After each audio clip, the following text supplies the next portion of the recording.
प्रणाम दोस्तों। आज मैं आपको कहानी सुनाता हूँ। कल मैंने एक वीडियो बनाया था, उसी के संदर्भ में एक आगे की कहानी है। ये कहानी ज़्यादा दूर की नहीं, भारत की है और ये अपना महाराष्ट्र है। वहाँ एक विदर्भ नाम का राज्य है या विभाग भी कह सकते हो।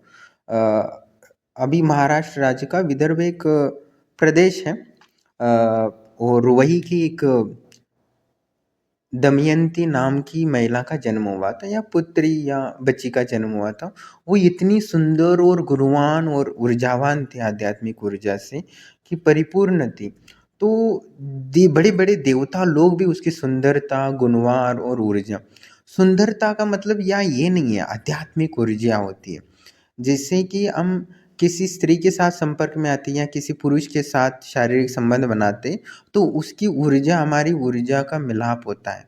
तो इसीलिए जो बड़े बड़े देवता आते हैं, ऊर्जावान स्त्रियों के साथ संभोग या रति करके उनकी ऊर्जा को खींचना और अपने पुण्य को बढ़ाना, या ऐसा खेल खेलते थे बड़े बड़े देवी देवता।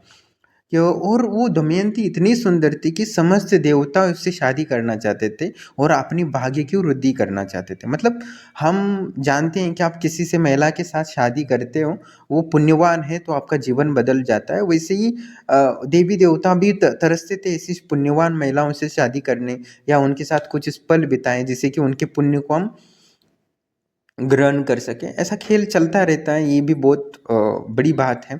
तो कहने का तात्पर्य ऐसा ही वो चाहते थे। बहुत सारे देवी देवता इच्छुक थे कि दमयंती से के साथ शादी करे, जिससे उसकी ऊर्जा अद्वैत थी, क्योंकि उसके पास जो प्रेम की ऊर्जा थी या इन्फिनिटी लव एनर्जी कह सकते हो, वो उसके पास बहुत थी। तो इसलिए हर व्यक्ति उससे शादी करना चाहता था, बड़े बड़े देवताओं भी।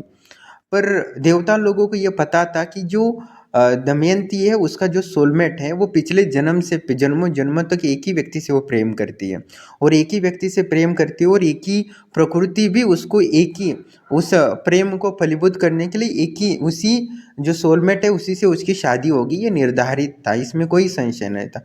पर देवताओं की लालच था और इंद्र को भी बहुत इच्छा थी कि वो दमयंती से शादी करके उसके प्रेम को प्राप्त करके उसके सौंदर्य का भोग कर सके। क्योंकि जितना वो ईमानदार होता है, उतना ही प्रकृति आपको, जितने कर्म अच्छे होते हैं उतनी ही सिद्धियाँ मिलती है।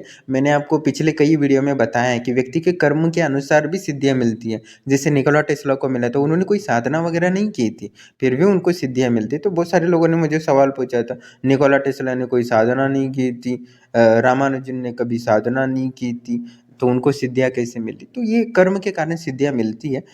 तो लोग ज़्यादा दिमाग चलाते हैं और हमारे विरुद्ध में बोलने की कोशिश करते हैं, पर मैं जो बोल रहा हूँ समझने की कोशिश कोई नहीं करता। ये दुख का कारण है उनकी, मेरे नहीं, मेरे तो आनंद का कारण है। तो कहने का तात्पर्य ये है कि तब दमयंती की सुंदरता और गुण और उसकी आध्यात्मिक ऊर्जा को देखकर देवताओं भी उससे शादी करना चाहते थे।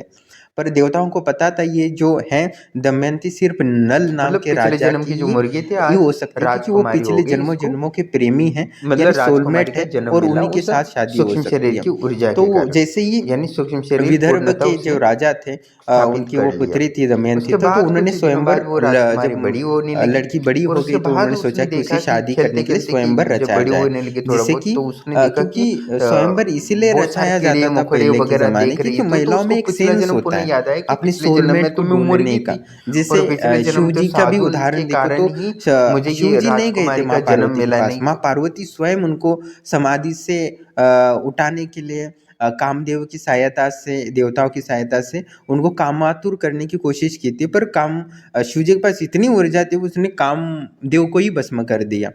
और उसके चलते माँ के साथ कभी भी वो रति नहीं कर सके, और वो रति से गर्भस्थ होके पुत्र उत्पन्न नहीं हुआ, और इसी के कारण वो कभी भी माँ नहीं बन पाए, माँ पार्वती। पर अपनी आत्मा की ऊर्जा से और शिव की ऊर्जा से आत्मिक रूप से संकल्प मात्र से पुत्र उत्पन्न किए। उसे मनसा भी कहता है, जो मनसा देवी है मन से उत्पन्न की थी, इसलिए उनको मनसा कहा जाता है। तो ऐसी शक्तियाँ उत्पन्न की जो गर्भस्थ या संभोग के रति से कभी नहीं किया। कि जहाँ प्रेम होता है वह संभोग या वासना नष्ट हो जाती है, यही उदाहरण वह प्रतीत होता है। और किसी को वास्तव में अपनी वासना को नष्ट करना है तो सच्चा प्रेम को तलाश करना चाहिए, तो उसी दिन से वो वासना से मुक्त हो सकता है। बड़ी बड़ी साधना से वासना जो नष्ट नहीं हो पाती, वो सिर्फ सच्चे प्रेम और से ही हो सकता है, या शाश्वत प्रेम कह सकते हैं, इन्फिनिटी लव से ही काम वासना को नष्ट किया जाता है। ये वास्तविक सत्य है, ये आप अनुभव करेंगे तो आपको स्वतः ही पता चल जाएगा। और मैंने इसके संदर्भ में बहुत प्रयोग किए हैं, आगे मैं उसके वीडियो डालूंगा, जिससे कि आपके जीवन को और बेहतर और आपकी ऊर्जा की रक्षा होगी मेन चीज़। क्योंकि ब्रह्मचार्य के बिना ही आप सभी साधना में विफल होते हो, और एक शाश्वत प्रेम है आपको वो पूर्ण ब्रह्मचारी बना सकता है, जैसे महादेव को बनाया है।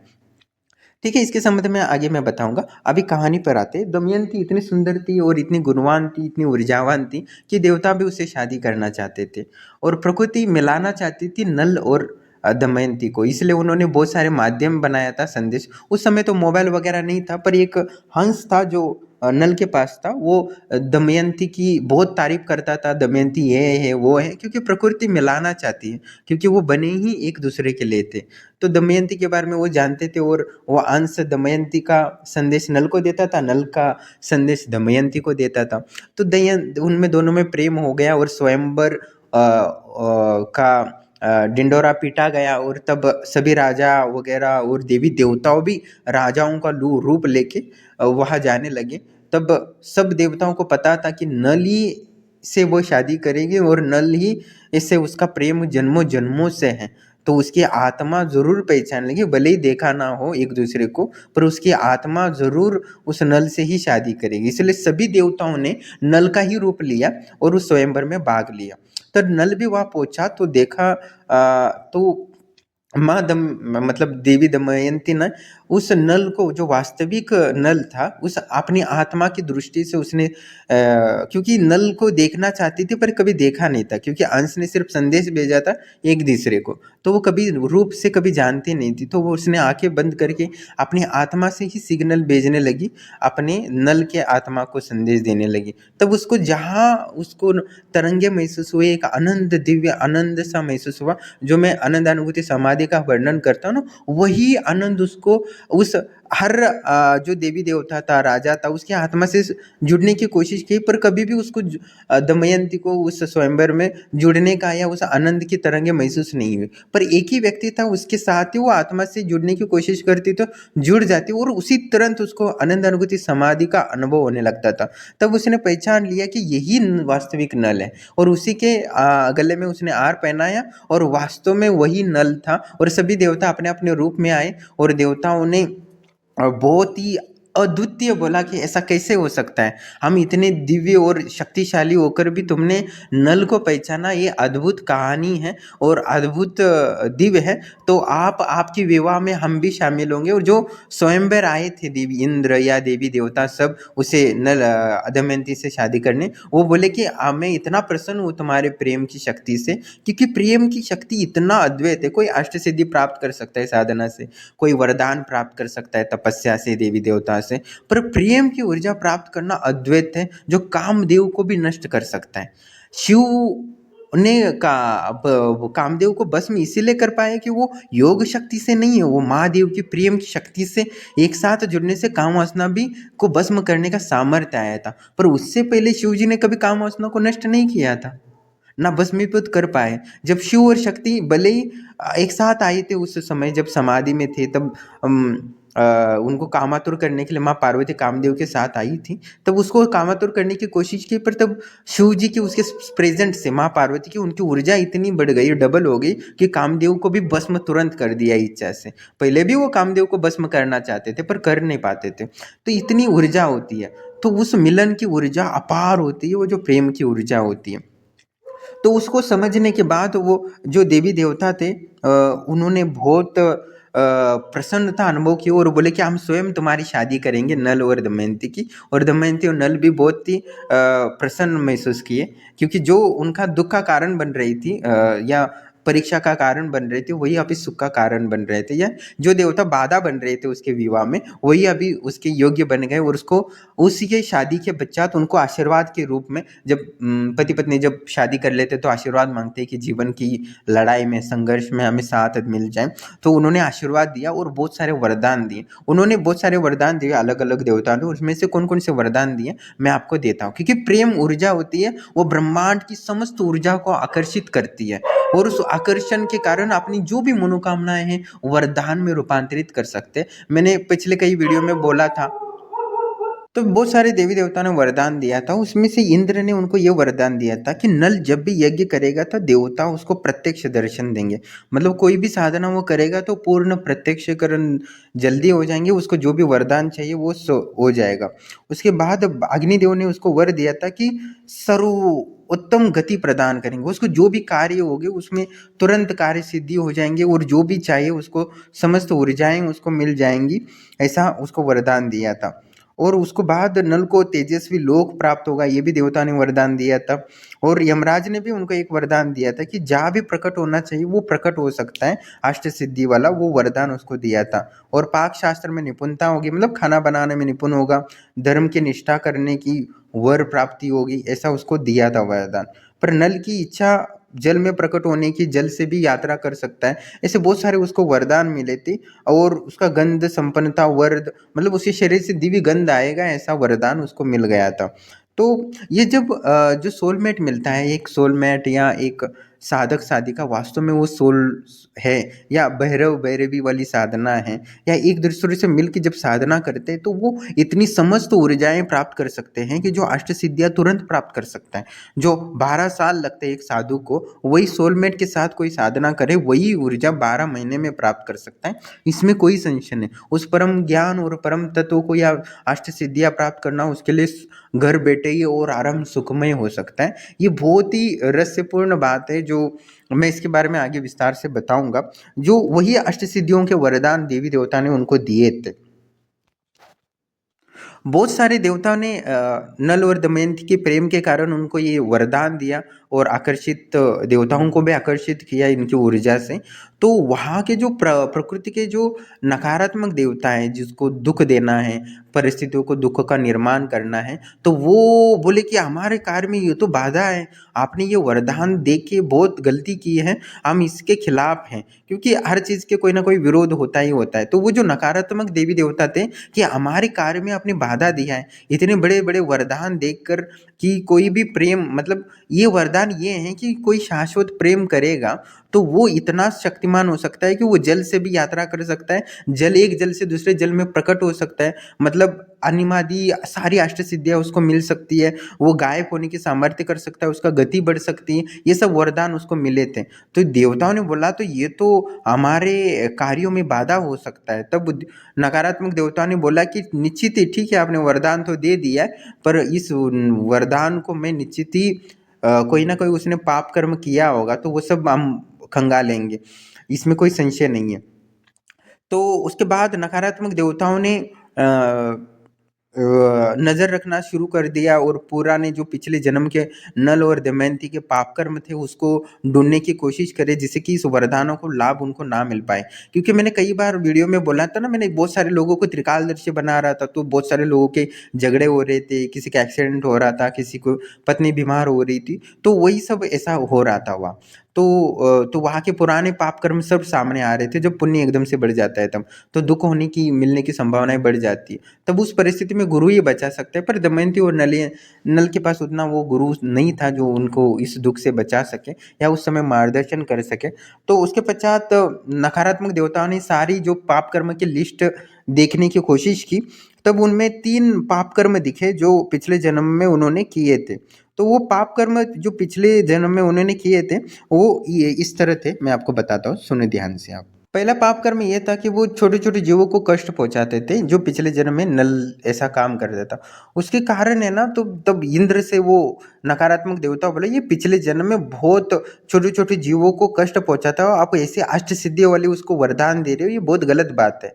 पर इसने जो पिछले जन्म में पाप किया है उसके बल स्वरूप इसको मैं जुए की लत लगा दूंगा, और उसके जो जुए में जो जो अ, एक प्रकार का आत्मघात ही उसका पाप का भोगने को प्रवृत्त करेगा, ऐसा उन्होंने कहा। दूसरा, उसने ये पाप किया था, धर्म और कर्तव्य का ठीक से उसने पालन नहीं किया था। पिछले जन्म में वो राजा था, तो अपने राज्य की प्रतिष्ठा उसको के सामने वो अपने आप को ज़्यादा महत्व देता था और सेवा को महत्व नहीं देता था। राज धर्म का उसने निभाया नहीं था, कर्तव्य का ठीक से निभाया नहीं था, और अपने आप को राजा समझता था, सेवक नहीं समझता था। इसके कारण मैं उसके राज्य को सारा कुछ मैं छीनूंगा अभी, और दूसरा कि उसको अपने ज्ञान का अहंकार था, अपने ज्ञान पर इतना गर्व करता था, और इस वजह से, क्योंकि ज्ञान से दूसरों को दुखों को नष्ट करने के यूज करना चाहिए, पर उसने अपने ज्ञान का उपयोग अपना गर्व, अपना अहंकार, अपनी प्रतिष्ठा, अपना प्रसिद्धि के लिए यूज किया था पिछले जन्म में। जो भी ज्ञान हमें मिलता है या ताकत मिलती है वो दूसरों की सेवा के लिए यूज होता है। ज्ञान भी मिलता है तो इसका मतलब ये नहीं कि आप आपने उस पर गर्व अहंकार कर रहे हो तो आपका उसका पाप का कारण बनता है। और इसके पाप के करुण सुन उसका मैं प्रियजन यानी उसकी पत्नी से मैं उसका वियोग कराऊंगा।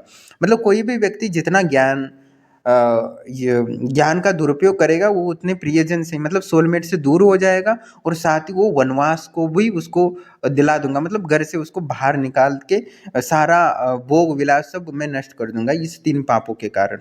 मतलब नल की 3 पाप थे। एक तो था कि वो छोटे मोटे जीवों को कष्ट देता था, अपने खाने पीने के लिए शिकार करता था। दूसरा वो धर्म का पालन नहीं करता था, राजा था तो अपनी ठीक से धर्म का कर्तव्य निभाता नहीं था। कि कोई दुखी है तो उसका, क्योंकि मैंने कई बार बोला ना, एक राज्य में कितने लोग पाप कर रहे हैं। एक व्यक्ति चोरी कर रहा है तो उसका जो पाप है आधा पल राजा को भुगतना ही पड़ता है। तो आजकल के जो नेता बन रहे हैं वो सबसे बड़े मूर्ख लोग हैं, क्योंकि आज सबसे ज्यादा पाप कर्म हो रहा है और वो खुद राजनेता ही पापी बन रहे हैं। एक वो कुछ भी काम होता है तो उसमें वो कमीशन ले रहे हैं, तो इसका मतलब है अगले कई जन्मों तक उनको नरक को भोगना पड़ेगा।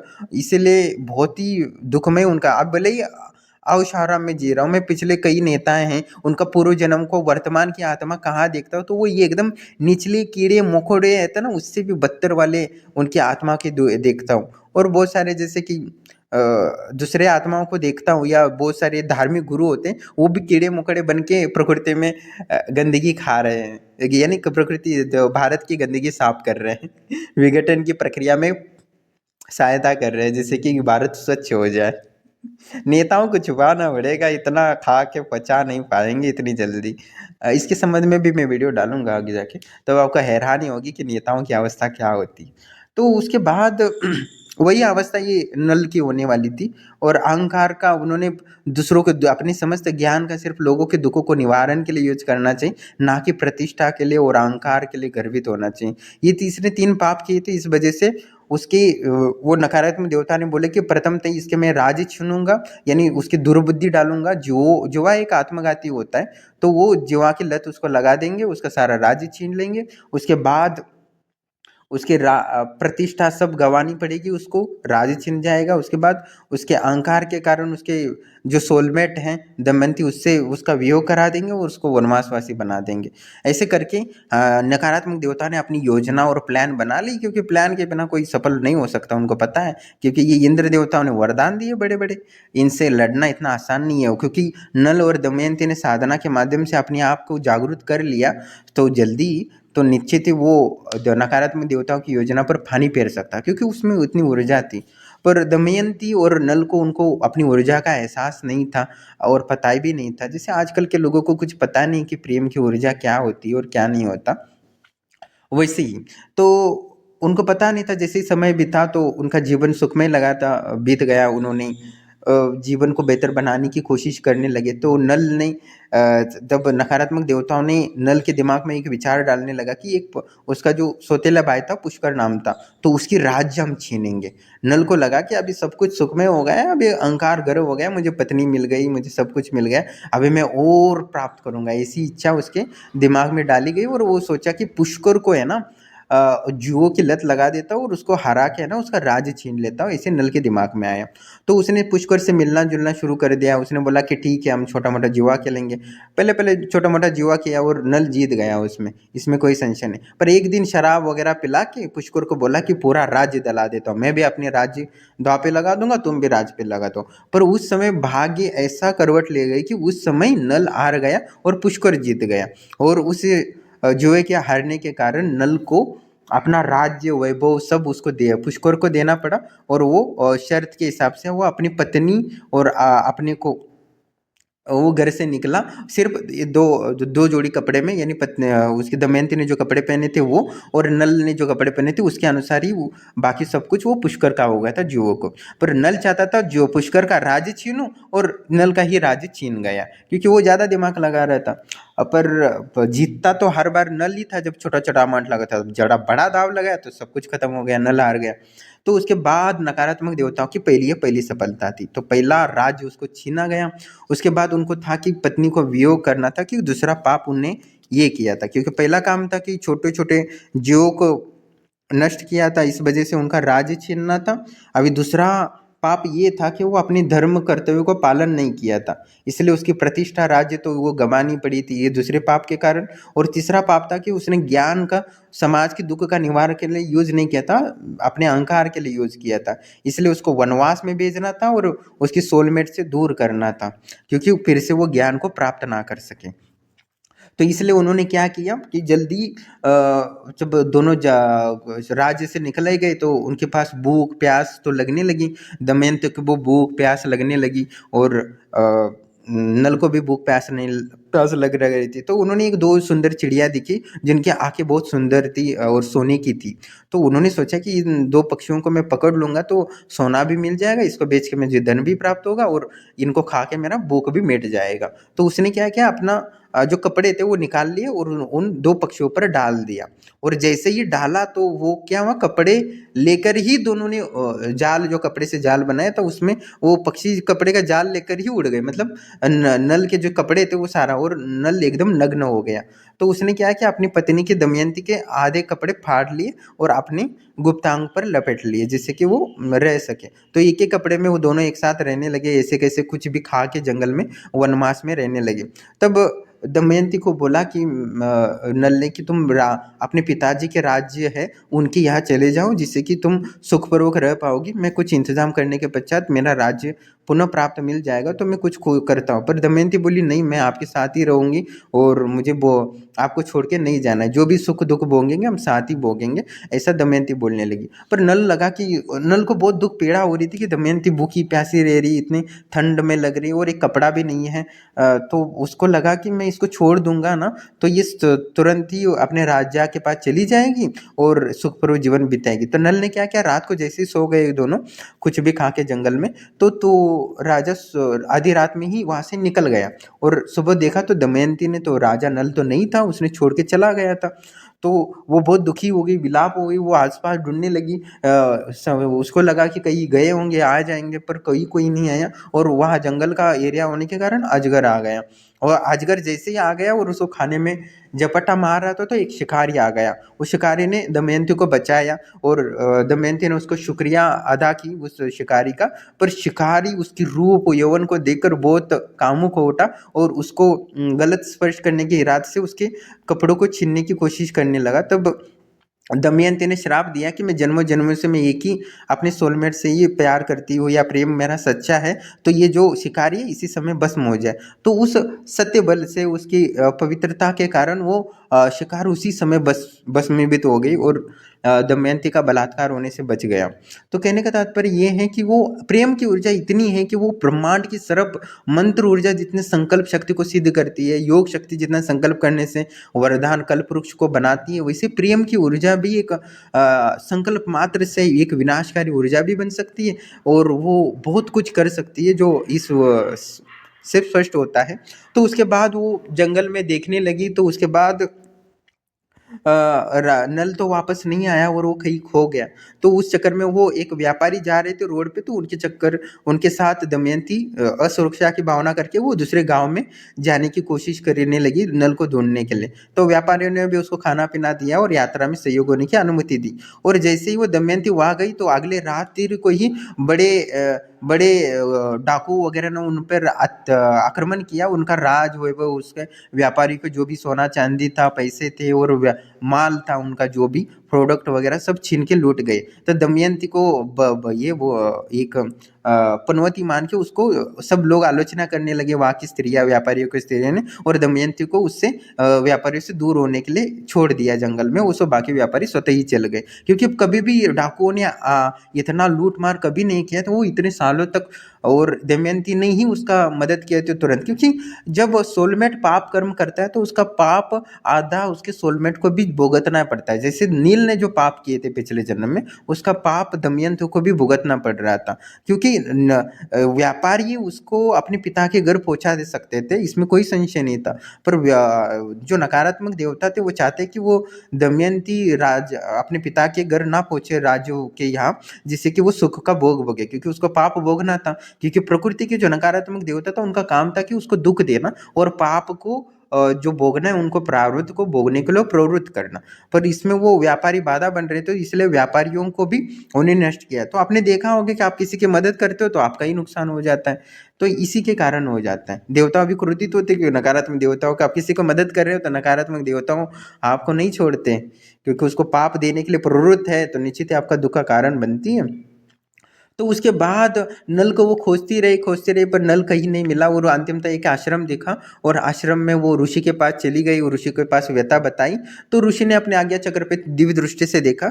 आप तब ऋषि ने बताया दमयंती को, आपको चिंता करने की जरूरत नहीं है, आप भगवान की आराधना करो, साधना आरंभ करो, जिससे कि आपके पाप नष्ट हो जाए, आप साधना में प्रवृत्त हो जाओ, जिससे नल और आपके जो पाप कर्म हैं, जो नकारात्मक देवता आपको दुख पहुंचाना चाहते हैं, वो दूर हो जाए और आप साधना में प्रवृत्त हो जाए, और आपका जो कुछ ही सालों में आपका पुनर्राज्य भी मिलने वाला है और आपके नल भी आपको पुनः प्राप्त मिला। तो ऋषि के गुरु के मानकर उन्होंने आश्रम में ही सेवा करना शुरू कर दिया और अपनी साधना में वो रत होने लगी। तो नल भी अपनी राज्य को पुनः प्राप्ति को विचार करके इधर उधर गामने लगा, जंगलों में, वन में। तब उसको एक नीचे एक कुंड था, एकदम खाई थी, उसमें बहुत जोर से चिल्लाने की आवाज आ रही थी, बचाओ बचाओ बचाओ, और वहां एक अग्नि की लपटें भी जल रही थी। तो वहां देखा तो एक सांप था जो अग्नि की लपेट में आ रहा था और बहुत दिन से चिल्ला रहा है, तड़प रहा है, जलन महसूस हो रही है, वो अग्नियों में फंसा है। तो वो तुरंत उस बड़े अग्नि में खुद गया बिना सोचे समझे, और उस नाग को उसने बचा के उस अग्नि से बाहर निकाला। तो वो नाग एक था ना, वो देवी देवता ही था, जो कुछ पाप श्राप मिला था कि जन्मों जन्म तक तुम यही एक पाप के कर्म के कारण तुम्हें अग्नि में जलते रहोगे। ये अग्नि तुम्हें भस्मीभूत तो नहीं करेंगी, पर हर समय तुम्हें इसको जलाती रहेगी और जलन तुम्हें महसूस होगी, और ये दुख तुम्हें करोड़ों सालों तक देता रहेगा। ऐसा दुख, महान दुख का श्राप उस नाग को मिला था। तो वैसे ही वो नल उससे बाहर निकाल दिया उस जाल से, तो तुरंत, क्योंकि नल के पास बहुत पुण्य भी था, देवताओं का वरदान भी था, इसलिए क्योंकि जब उनकी विवाह हुआ था तो अग्निदेव ने उसको वरदान दिया था कि वो अग्नि को भस्मीभूत नहीं होगा। तो उस वरदान का उसको लाभ हुआ, और वो नाग भी आश्चर्यचकित हो गया कि इतने लोगों ने मुझे यहाँ से अग्नि से निकालने की कोशिश की, पर कभी भी मुझे निकाल नहीं पाई, इतने हजारों करोड़ों साल हुए, मैं इतना जलन महसूस कर रहा हूँ, और तुम इतने दिव्य पुरुष हो कि एक ही झटके में मुझे निकाल लिया और उसने श्राप से मुक्त कर दिया। तुम तो एक साधारण व्यक्ति नहीं दिखते, तुम तो दिव्य पुरुष हो, और इतने दिव्य पुरुष, इतने शक्तिशाली होकर भी तुम्हारे पास नंगे और कपड़े नहीं है, तो आश्चर्यचकित होगा। तब नल ने अपनी कहानी बताई, ऐसा हुआ। तो तब वो जो नाग था उस देवता के रूप में वास करता था, उसने एक वरदान दिया उसको, वो कि तुम्हारी जो समस्त शक्तियाँ है वो जागृत हो जाएंगी, और तभी उसी को हम कुंडलिनी शक्ति कहते हैं, और कुंडलिनी को नाग रूप में कहते हैं। तब जैसे ही वहाँ सोलमेट थी उसकी, जो दमयंती साधना करने लगी, तो उसका जो कुंडलिनी शक्ति को जागृत करने लगी, और उसके वैसे ही वो जो कुंडलिनी शक्ति को जागृत करने लगी, तो नील की भी कुंडलिनी शक्ति जागृत हुई, और देवताओं ने जो वरदान दिया था कि तुम अष्ट सिद्धियां वगैरह प्राप्त करोगे तो वैसे ही तुम्हें वो मिल जाएगा। तो तुरंत उसको कुंडलिनी शक्ति जागृत हुई और अष्ट सिद्धि के सारे मार्ग खुल गए, उसको त्रिकालदर्शी बना दी। उसकी कुंडलिनी शक्ति जब आज्ञा चक्र पे पहुंच गई तो त्रिकालदर्शी बन गया, और उसको सारी सिद्धियां का अवगत हो गया। तो जैसे ही जहाँ ऋषि के सानिध्य में उसकी सोलमेट मतलब दमयंती ने साधना आरंभ की, वैसी वैसी अपने नील की भी कुंडलिनी शक्ति जागृत होने लगी और त्रिकालदर्शी बन गया। और उसके बाद वो फिर से अपने पुष्कर जो राजा था उसके पास चला गया। वो बोला कि मैंने उससे पहले उसने बहुत सारी गांव में चला गया और थोड़ा सा व्यापार वगैरह करके ईमानदारी से धन इकट्ठा किया, और बोला कि मैं आज फिर से तुमसे जुआ खेलना चाहता हूँ पुष्कर के पास जाके। और उन्होंने वो जुआ खेला, और त्रिकालदर्शी सिद्धि के कारण फिर से उसने वो अपनी सिद्धियों के बल पे उस राज्य पुष्कर को हराया जुए में, और फिर से राज वैभव प्राप्त किया, और अपनी दमयंती के पास जाके फिर से वो उसका जीवन सुखमय हो गया। तो ये कुंडलिनी शक्ति को जागृत करना, वो अपनी एक सोलमेट साधना करता है कुंडलिनी शक्ति जागृत को, दूसरे की जो सोलमेट उसकी कुंडलिनी शक्ति भी जागृत होती है। और एक सोलमेट पाप का कर्म करता है तो ऊर्जाहीन होता है, तो प्रकृति या शक्ति नाराज होती है, तो उसकी दूसरे सोलमेट का भी दुख का कारण बन सकता है। इसलिए जब आप देखा होगा कि आप किसी को संसार को ये कोई एक महान व्यक्ति होता है, वो जो रतन टाटा हो या कोई बड़े बड़े जो दानी लोग हैं, वो दान करते हैं तो उनको क्या लगता है, वो दान क्यों करते हैं, तो उनको एहसास हो जाता है कि वो बोलते हैं कि मैं दान करता हूँ तो मुझे एक प्रेम का आनंद मिलता है। वो प्रेम का आनंद क्या होता है मुझे बताओ। जैसे ही आप पुण्य करते हो तो एक ऊर्जा मिलती है, जो प्रकृति आपको कॉस्मिक ऊर्जा देती है, एक आध्यात्मिक ऊर्जा देती है, वो सोलमेट को भी मिलता है और आपको भी मिलता है। तब आपका सोलमेट कहीं भी हो तो वो समझो कि वो कीड़ा मकोड़ा में है या कोई वो वृक्ष में है या कोई बैक्टीरिया वायरस बन के, तो उसकी आत्मा वहाँ से निकल जाती है। आप मनुष्य जन्म में और आपने अच्छा कर्म किया है, जैसे नील ने अच्छा कर्म किया तो उसकी कुंडलिनी शक्ति जागृत हो गई, वैसे ही वो जैसे पुण्य कर्म करता है तो वैसे वैसे उसकी आध्यात्मिक ऊर्जा मिलती है और उसकी कुंडलिनी शक्ति को जागृत करने में प्रवृत्त होती है। वैसे वैसे ही हम जब भौतिक जीवन में किसी को दान पुण्य करते हैं तो हमारी आध्यात्मिक ऊर्जा बढ़ती है, तो हमें एक प्रेम सा अनुभव महसूस होता है। वो प्रेम का अनुभव वही है जो आपका सोलमेट सिग्नल देता है कि तुमने जो कर्म किया इससे मुझे सुख का अनुभव हुआ है, वही सिग्नल आपको आनंद देता है। और एक बार सच्चे दिल से कोई दान पुण्य वो सेवा करता है तो वो उसका सोलमेट को ऊर्जा मिलने के कारण वो एक सिग्नल भेजता है कि तुम ये काम फिर से करो, जिससे कि तुम्हें एक प्रेम का अनुभव के रूप में वो अनुभव कराने की कोशिश करता है, जिससे कि तुम एक अच्छा आदमी बन सको। इसलिए आप कभी भी अच्छा काम करते हो तो हृदय में एक सुकून का आनंद मिलता है। वो वही की प्रकृति आपको उस दुख, आपके सोलमेट को दुख से मुक्त कराता है और वो आपको वो सुख का कारण आपको प्रेम के रूप में महसूस होने लगता है कि दुनिया से प्रेम करने से एक अलग ही आनंद मिलता है। पर वो दुनिया का अनुभव नहीं होता, उसके पुण्य आपके सोलमेट को मिलने से वो सोलमेट आपको हृदय से एक सिग्नल देता है कि तुमने जो काम किया है उसका ऊर्जा मुझे मिल गई है पाप पुण्य कर्म के कारण। तो यही कहानी है जो सोलमेट दुख और सुख का कारण है। और शिव जी ने और पार्वती ने भी जो भी कर्म किए थे उसका सुख दुख उनके कहानियों में दलचता है। और दमयंती और जो नल है उसको शाश्वत प्रेम कहा जाता है, और हमारी हिंदू शास्त्र में प्रथम प्रेम कहानी भी इसी को कहा जाता है। तो इन्होंने स्पष्ट रूप से कहने के, पर इस कहानी को समझने के लिए हमें बहुत विस्तार से सोचने और समझने की ज़रूरत है। और इसके कितना ही बोलूँ कम है, पर मैं इस जितना हो सके मैंने समझाने की कोशिश की है। पर कहीं ना कहीं आप गलत व्यक्ति से प्रेम करोगे, अपेक्षा रखोगे तो आपको दुख ही मिलेगा। हर पुरुष देखना कि किसी स्त्री के साथ संभोग करता है, संभोग के बाद तुरंत ही वो दुख का अनुभव करता है, महान दुख का अनुभव करता है, क्योंकि उसकी जो सोलमेट होती है वो नाराज हो जाती है। कहीं उसको एहसास हो जाता है कि इसने ऊर्जा कहीं खो दी है, इसने नकारात्मक अपने आप को बना लिया है, तो वही सिग्नल बजती है। और उसी समय हर पुरुष हर संभोग के बाद एक विराट दुख का अनुभव करता है कि मैंने कुछ खो दिया है, कुछ कमी महसूस होती है, उसको वो सुख महसूस नहीं होता। हाँ, पर वही संभोग वो अपने सोलमेट्स के साथ करे तो उसको वो ऑक्सीडेशन देता है, उसको एक परम आनंद में लीन करता है, एक अलग ही अनुभव करता है। तो ऐसा कैसे हो सकता है? तो आप किसी के साथ संभोग करते हो एक दुख का कारण बनता है, और एक से साथ संभोग करते हो सोलमेट से, वो परम आनंद और परम दिव्य और परम उससे जुड़ने का मन करेगा, ये अलग ही है। पर आप किसी दूसरे व्यक्ति से संभोग करते हो तो आपका वो दुख का कारण बनता है। वो सोलमेट को सिग्नल देता है कि तुम्हारा पार्टनर किसी और के साथ रमन कर रहा है और अपनी ऊर्जा को नष्ट कर रहा है।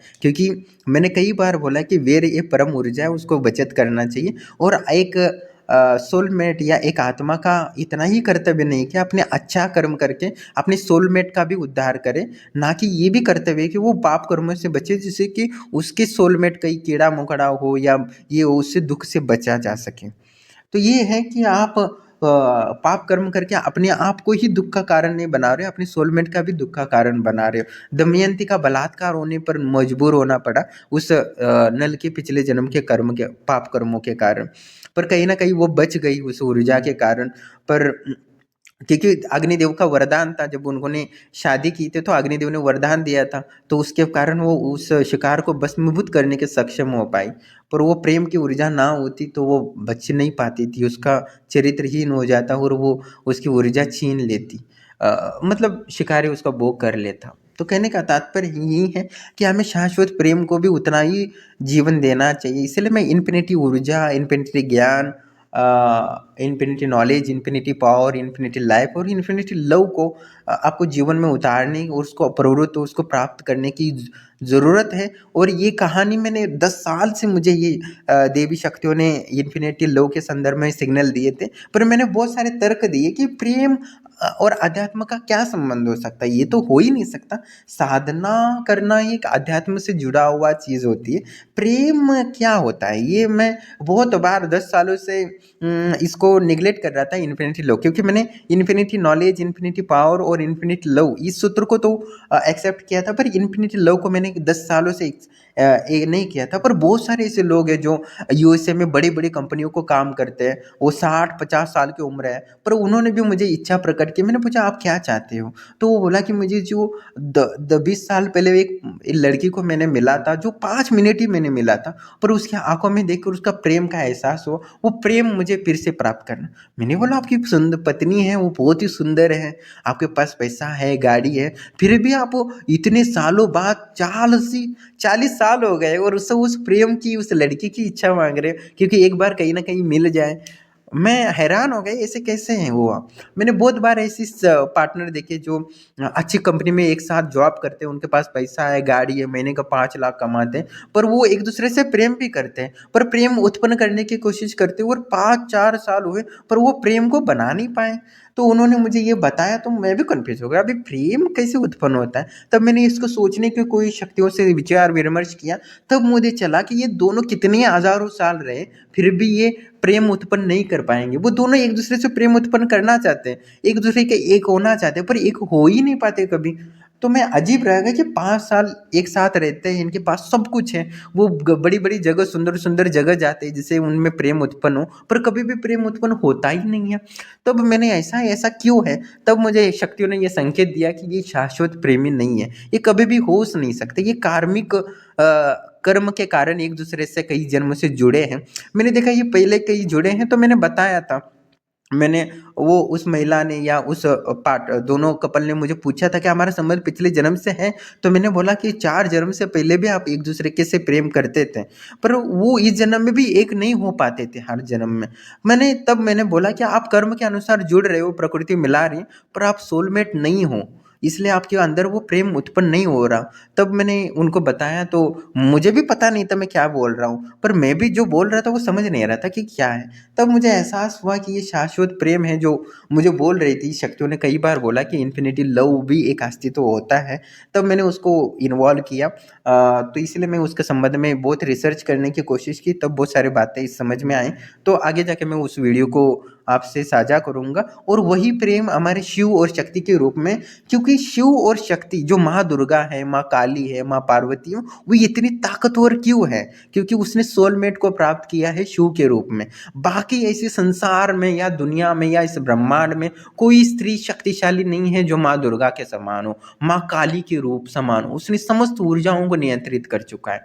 तो शिव और पार्वती उस दो कपल के अतिरिक्त दूसरी इस दुनिया में वो कोई कपल के कंपैरिजन हम कर ही नहीं सकते। इस दुनिया में एक ही जो शाश्वत प्रेमी है तो वो शिव शक्ति है।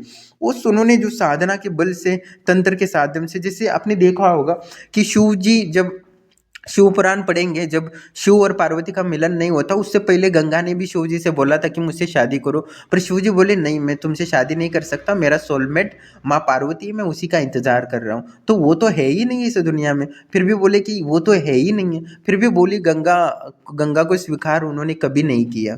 पर गंगा बोली मैं तो तुमसे प्यार करती हूँ, पर भी उन्होंने कभी स्वीकार नहीं किया और माँ पार्वती का इंतजार नहीं। बहुत सारी स्त्रियों ने शिव जी को प्राप्ति करने के लिए बहुत घनघोर तपस्या की, पर शिव जी हर वरदान देते, राक्षसों को जो चाहे समस्त वरदान देते थे, पर कभी भी किसी कोई स्त्री शिव को अपने पति रूप में प्राप्त करने के लिए वरदान मांगा तो उन्होंने साफ मना किया और उनसे क्षमा मांगी, इसके बदले में कुछ और मांगो। तो कितनी स्त्रियां हैं पुराण में, देखो एक नहीं कई स्त्रियों ने शिव को प्राप्ति के लिए घोर तपस्या की और शिव ने प्रत्यक्ष दर्शन भी दिया, पर उनको प्रेम से अनुरोध किया कि मैं तुम्हारा हो नहीं सकता क्योंकि मैं किसी और का इंतजार कर रहा हूँ। और शिव जी ने 108 जन्म तक माँ पार्वती को कई बार उनको तंत्र और योग की दीक्षा दी, जिससे कि उनकी कुंडलिनी शक्ति पूर्ण जागृत हो सके, उनकी शक्तियाँ जागृत हो सके, वो पूर्ण हो जाए और अमृता को प्राप्त हो। क्योंकि शिव जी अमृता को योग और तंत्र के माध्यम से अमृता को प्राप्त किया था, अष्ट सिद्धियाँ प्राप्त कर ली थी या आनंद अनुभूति समाधि प्राप्त कर ली थी, पर पार्वती माँ ने कभी प्राप्त नहीं किया था। जब आपने मातंगी का रूप देखे तब माँ अधूरी थी, माँ को पता भी नहीं था कि उनकी शक्तियाँ क्या है क्या नहीं। तो उस जन्म में मल्लार के रूप में उन्होंने माँ मातंगी को सहायता की थी और उनको ज्ञान योग और लड़ाई युद्ध कलाएं सिखाई थी।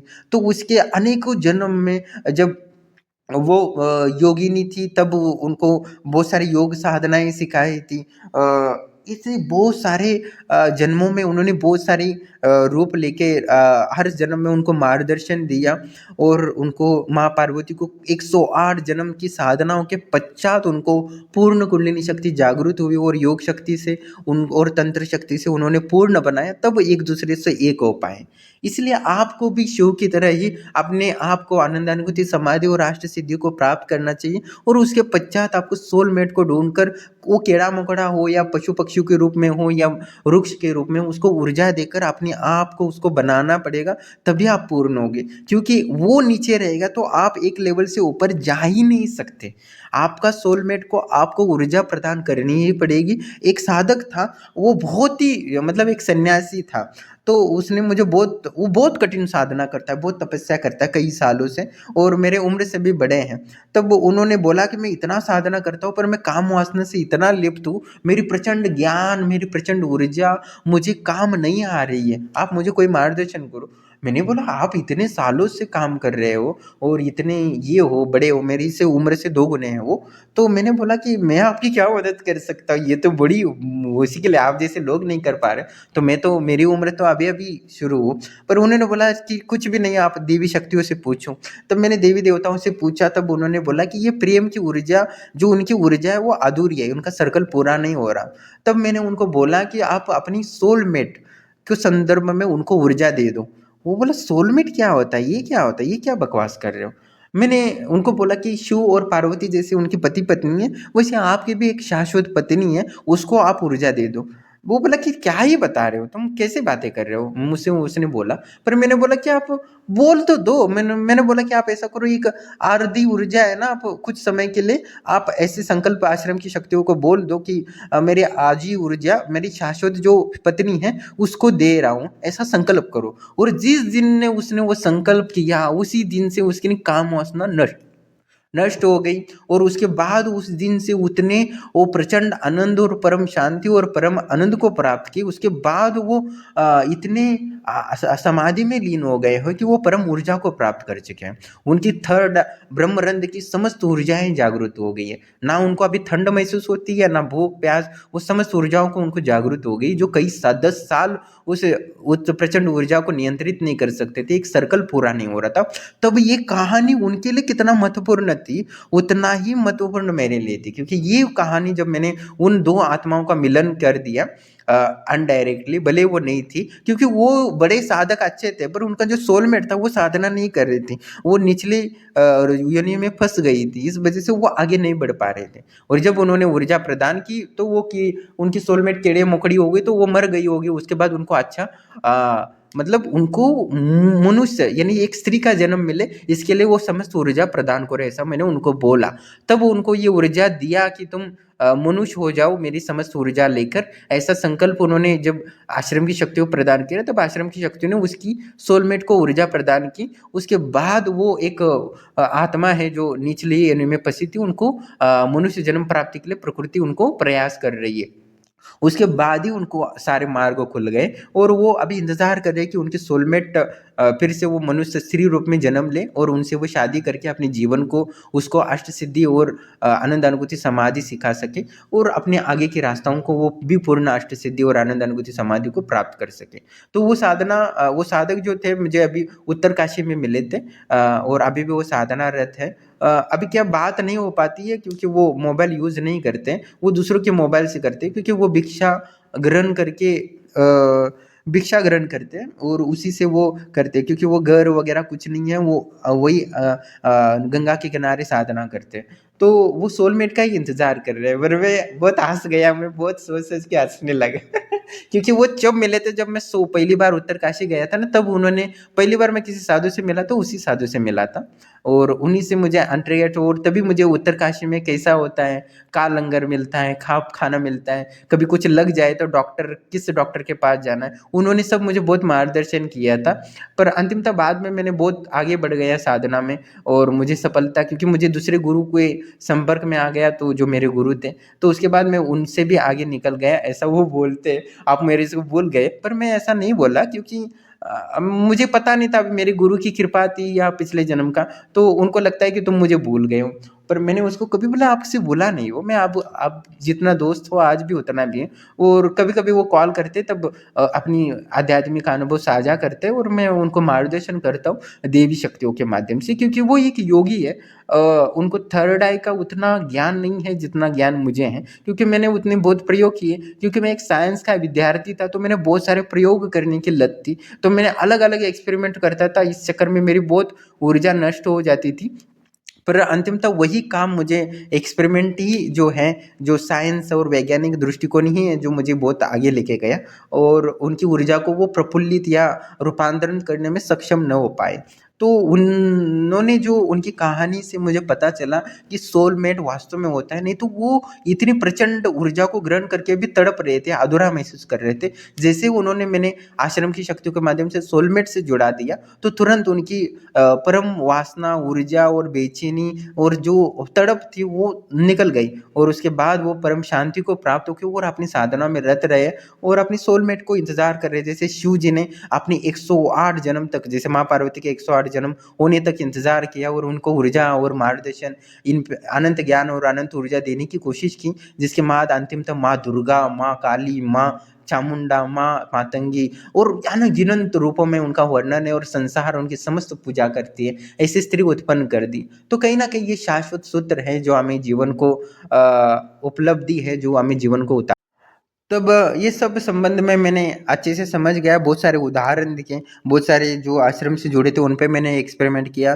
तो ये सोलमेट की चीज़ हो या इन्फिनिटी लव है, इसे हमें जीवन में स्वीकारना पड़ेगा, इसके बिना आप अधूरे रहेंगे, आपकी वासना कभी भी नष्ट नहीं हो सकती। तब मैंने उनकी वासना, उनकी ये उस साधक के कारण मुझे पता चला कि ये इन्फिनिटी लव होता है और ये 10 साल पहले भी मुझे शक्तियों ने बताया था, ये शाश्वत प्रेम होता है, पर इसका कोई लॉजिक मुझे नहीं मिल रहा था, इसलिए मैंने इसको डिलीट करने की कोशिश कई बार मैंने आश्रम का लोगो बनाया तो उसमें अनडायरेक्टली आर्ट डाल दिया, जो आर्ट का साइन होता है, उसको कई बार मैंने निकालने की कोशिश की 1 साल से। 1 साल तक लगा कि इस आर्ट को निकाल के ना कोई और एनर्जी का साइन लगा दूँ, नॉलेज का साइन लगा दूँ, ऐसा कई बार कोशिश की, पर कभी भी मैं उसको एडिट नहीं कर पाया और अंतिमतः वो इन्फिनिटी लव वाला वो लोगो वैसे ही बना रहा, उसको मैं डिलीट भी नहीं कर पाया लॉजिक से। तो कहने का तात्पर्य, इन्फिनिटी लव हमारा जीवन का हिस्सा है और इसको समझने की और अपने शाश्वत प्रेमी को, शाश्वत पत्नी को और शाश्वत अर्धांगिनी, जिसको अर्धनारीश्वरी का रूप कहा जाता है शिव और पार्वती ने, वो आपका आत्मा का हिस्सा है, उसको आपको ढूंढना ही पड़ेगा। इसलिए आपने पहले अपने आप को बेहतर बनाने की कोशिश करो, जैसे शिव ने अपनी अमरता को प्राप्त कर लिया था, अष्ट सिद्धि, आनंद अनुभूति, समाधि प्राप्त करके अपने आप को परम पुरुष बना लिया था। उसके बाद ही माँ को 108 जन्म तक उसको ऊर्जा ज्ञान देते रहे। कितनी बार तो उलझने आई, जब सती के साथ उन्होंने शादी की थी तो कई बार वो अग्निकुंड में चली गई अज्ञानता के कारण, वो कई बार उनके वियोग के कारण बने, पर अंतिम तो उन्होंने उसका इंतजार किया और एक हो गई और परम ऊर्जा का और परम ज्ञान का स्रोत हुआ और समाज की उन्हीं के संवाद और उन्हीं का ज्ञान का स्रोत मान जाता है और अनंत जीवन का दुख का कारणों को नष्ट करती है।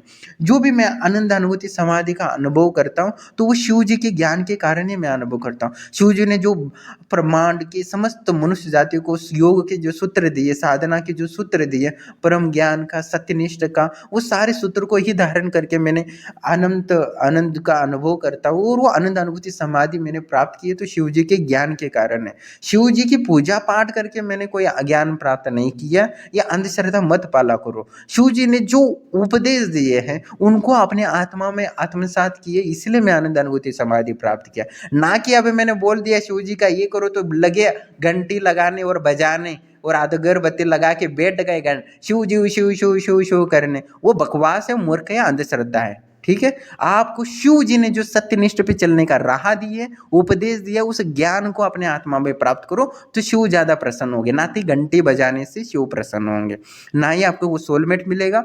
तो शिव जी के परम ज्ञान और परम प्रेम यानी शिव जी ने जो infinity knowledge, infinity power, infinity life बनाने के लिए और इन्फिनिटी लव प्राप्ति के लिए जो सूत्र दिए, उस सूत्र को अपने आत्मा में डाउनलोड कर लो और इंस्टॉल करके अपने जीवन को पूर्ण बना लो और कंप्लीट बना लो। ऐसा नहीं कर रहे और आप ही जो फालतू हिंदुओं के तरह जो अपने आप को हिंदू बोलते हैं, सनातन धर्म बोलते हैं और घंटी बजाते रहते हो, वैसा घंटा टुन टुन में तुम्हारी जिंदगी भी टन टन टन होती रहेगी। मूर्ख लोग हैं वो मूर्ख लोग ही रहेंगे। मूर्ख लोग सिर्फ दुख प्राप्ति के लिए होते हैं।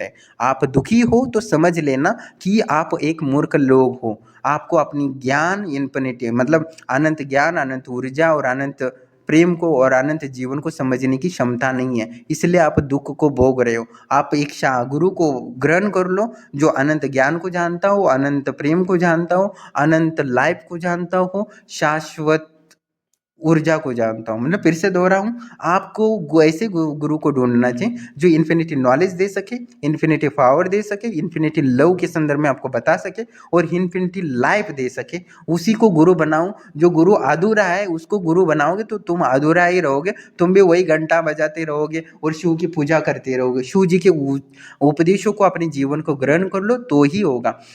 समझो कि आपका जो बेटा है वो क्या करने लगे, आपकी फोटो रखे, आपको अगरबत्ती चलाए, सुबह शाम तुम्हें अगरबत्ती दीपक लगाया और भोग लगाए और घंटी बजा ले, ए पापा आप महान हो, ए पापा तुम महान हो, ए पापा तुम महान हो, ऐसे बोलने लगे और शराब पीने लगे, लड़कीबाजी करने लगे, कमाना बंद कर दे। तो क्या जो वो बोले तुम पापा को कुछ बोलो, पापा तुम्हारा कुछ बोल तुम्हारा बेटा तुम्हें कुछ, तुम बेटे को कोई उपदेश देने लगे तो बेटा तुम्हें बोले मैं आपकी 3 टाइम पूजा करता हूँ, घंटी बजाता हूँ, भोग लगाता हूँ, और क्या चाहिए आपको, आप अपना काम देखो ना, बैठे रहो ना फोटो में ही।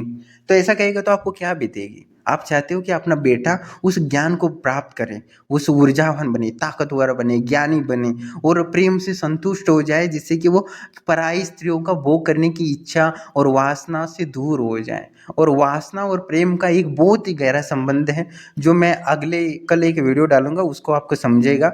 और पूरी दुनिया जो वासना में लिप्त हो रही है, संभोग में इतना रस लेने की कोशिश कर रही है, फिर भी तृप्त नहीं रही है। कितनी एक महिला प्रेम के चक्कर में 10 पुरुषों से जुड़ी पर कभी भी उसको प्रेम का अनुभव नहीं हुआ। उस एक सत्य घटना है, एक लड़की महिलाओं की, एक लड़की थी जो प्रेम करने लगी, उसके साथ उसने बॉयफ्रेंड के साथ संबंध बनाए, उसके बाद उसको एहसास हुआ इससे प्रेम नहीं मिल रहा, तो उसको उसने छोड़ दिया। फिर उसको दूसरा बॉयफ्रेंड मिला, उसके बाद उसको फिर दूसरा एक बॉयफ्रेंड मिला, ऐसे करके 8 बॉयफ्रेंड उसके हुए, पर उसके साथ 8 के साथ उसने संबंध बना लिए, पर कभी भी उसको संतुष्टि या प्रेम का अनुभव नहीं हुआ। उसने वो दुख भरी कहानी बताई और उसकी शादी भी नहीं हुई है।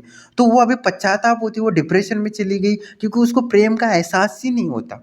तो वो पैसा बहुत कमाती है या उसके पास नॉलेज मतलब भौतिक ज्ञान है, उच्चतम है, पर उसने वही बोला कि उसने मुझे बताया गुरुदेव मैं प्रेम की तलाश कर रही हूँ पर प्रेम मुझे कभी नहीं मिला।